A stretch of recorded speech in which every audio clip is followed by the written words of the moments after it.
Então, eu dei muita sorte. Como estou tendo uma imensa sorte no momento, eu estou há 6 anos, eu preparo uma biografia do Carlos Lacerda, e a família Lacerda também tem plena consciência de que a memória do Lacerda é uma memória, patrimônio do país. E, aliás, Carlos Lacerda e Marighella, durante muitos anos, foram camaradas, né? Carlos Lacerda era um comunista na juventude, depois se torna um brilhante anticomunista, e, curiosamente, muitos livros de história apagam isso, né? A Frente Ampla contra a Ditadura, de 1966 a 68, não teve simplesmente o ex-presidente João Goulart, o ex-presidente Juscelino Kubitschek e o Carlos Lacerda. O PCB também integrou a Frente Ampla, sob críticas veementes do Marighella, que considerava desmoralizante para o partido dar as mãos para quem tinha participado do golpe de 64, como o Carlos Lacerda. Então, a família Marighella, eu vou ser eternamente grato.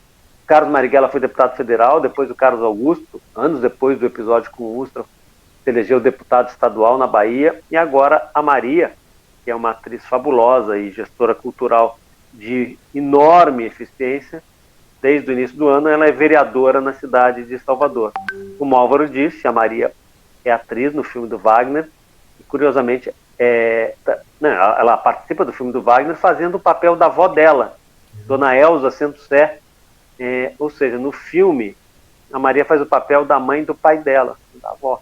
Então, já que a gente entrou no filme, qual é a tua avaliação do filme? Né? Assim, você acha que ele retrata o livro, enfim, claro, com toda a liberdade poética, né, que uma obra de arte tem, mas qual é a tua avaliação? Assim? Porque ele toma o livro como base, né? O Wagner fala isso na entrevista que ele deu, enfim, isso é público, né? Cara, é o seguinte, é um filmaço. Eu adorei o filme, eu vi o filme antes da pandemia e revi horas atrás, eu na pré-estreia da quarta-feira, dia 27 de outubro, e eu acho um filmaço. E acho também que as pessoas têm que entender algumas diferenças entre o meu livro, que é a base, né, do filme do Wagner, e o filme. São 3 essencialmente. Eu conto a história do Marighella inteira, a biografia de vida inteira, e que começa, na verdade, em 1835, na Revolta dos Malês, a qual eu já me referi. O Wagner não. O Wagner, ele conta a terceira e última parte do meu livro, no período do Marighella na luta armada, na guerrilha contra a ditadura. Esse foi o recorte do Wagner. Ele aproveita também o prólogo, né, o episódio que abre o livro, que é o Tiro no Cinema, de maio de 64. Então, essa é a primeira diferença. Quando eu vejo algumas pessoas pedindo, poxa, não tem o Marighella na Constituinte de 46, eu primeiro fico muito contente que eu noto, né, que muitas pessoas conhecem a passagem do Marighella como Constituinte também pela leitura do meu livro. Mas, gente, o filme tem 2 horas e 40. Cinema tem que fazer um recorte. O dia que se fizer uma minissérie sobre o Marighella, aí se pode contar muito mais. Aliás, o Marighella, o conteúdo da vida dele, a vida foi tão intensa que dá para fazer várias temporadas, tipo Friends, né? E contando a vida do Marighella. Essa é a primeira questão, o recorte. Eu conto a vida inteira. O Wagner conta o período do Marighella na luta armada, concentrado nos anos de 67 a 69. O filme se passa quase todo em 69. Segundo, eu escrevi uma obra literária, jornalística. O Wagner fez uma obra de cinema. Literatura e cinema são artes diferentes. E a terceira distinção essencial, a minha obra é de não ficção. Repetindo, eu não inventei nada. Tudo ali tem fonte.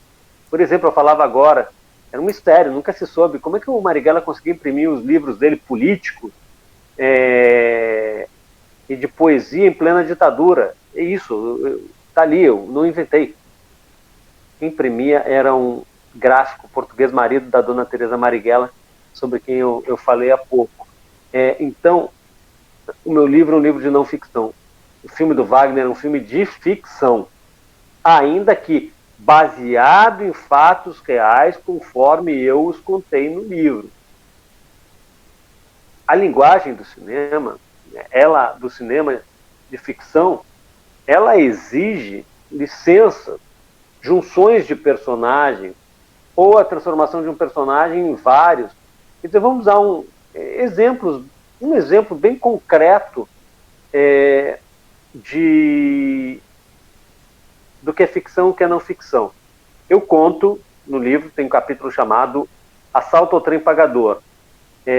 Houve um trem Santos Jundiaí, trem pagador Santos Jundiaí, que foi assaltado, o dinheiro que estava sendo levado no trem foi roubado por guerrilheiros da ALN, a Organização do Marighella. Essa é a história. O Marighella não participou dessa ação, ele fez todo o levantamento, todo o planejamento foi feito pelo Marighella, mas os companheiros dele não queriam deixar que o Marighella participasse, não só para proteger um dos dois principais líderes da organização, o outro é do nosso colega jornalista Joaquim Câmara Ferreira, mas porque o Marighella chamaria muita atenção.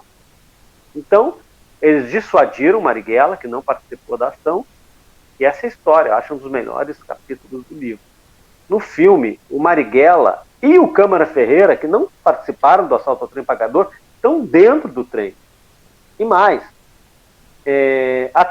até explicar, gente, o que ele fez, todo o levantamento, mostrar o levantamento e tal, gente, o filme já ia ser mais longo do que é. E eles não roubam dinheiro, eles roubam armas do trem. Gente, eu estou contando aqui os minutos iniciais do filme, não é spoiler, com 2 minutos do filme vai se ver o que está acontecendo. Por quê? Porque teria que se explicar, os caras estão levando dinheiro, mas não é dinheiro para eles irem passear em Londres e Paris.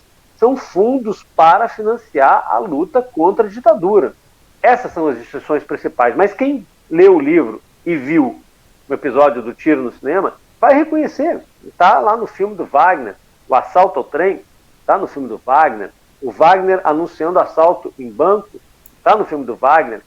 A coragem de um jornalista de publicar o manifesto que os guerrilheiros botaram para tocar numa rádio em São Paulo, a coragem de publicar no jornal, de um jornalista que sabia que seria preso se fizesse isso, está no filme. Um guerrilheiro, em determinadas circunstâncias, aí eu não vou dar spoiler, quem lê o livro vai entender, dizendo, eu sou um brasileiro, eu sou um patriota, numa situação dramática, isso está no filme. As circunstâncias reais da morte do Marighella, desarmado, fuzilado sem estar com arma, isso é uma descoberta minha, está no filme.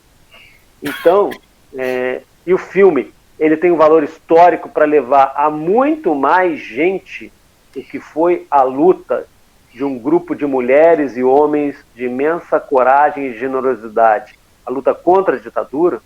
Além disso, quer dizer, ele é um ótimo entretenimento, é um grande filme de ação. A equipe que fez o Marighella, ela é uma equipe marcadamente de 2 produções antológicas do cinema brasileiro. Cidade de Deus e Tropa de Elite. Aliás, o seu Jorge, que faz o Marighella, ele trabalhou no Tropa de Elite 2, né? Bom, o seu Jorge trabalhou também em Cidade de Deus, mas há várias outras coincidências de profissionais que fizeram os filmes que eu citei do passado e que estão na equipe do Marighella, dirigido pelo Wagner. Eu estava vendo aqui que o filme ele foi muito criticado, ele sofreu uma série de ataques lá no site do IMDb, que é um site que ele faz um compilado de notas, né? Os usuários dão notas e aí para poder e fica lá registrado na plataforma. A plataforma teve até que mudar a forma de avaliação do longa por causa desses ataques. Aí eu queria saber de você qual que é a importância de perpetuar o nome dessas figuras, né? Como Marighella, como tantos outros que a gente tem, ainda mais num momento desse que a gente vive, né, de demonizar essas pessoas. Qual que é a importância tanto do livro como do filme agora de passar a história dessas pessoas para todo mundo, né, para a juventude que está vindo aí, que está tentando entender um pouco, se politizar, enfim. Carol, é o seguinte, primeiro sobre as notas, quer dizer, isso foi uma ação orquestrada pela extrema-direita, dezenas de milhares de perfis deram notas baixíssimas para o Marighella, e a origem da esmagadora maioria dos avaliadores foi do Brasil, onde o filme não havia nem estreado e nem havia vazado ainda quando essa operação aconteceu.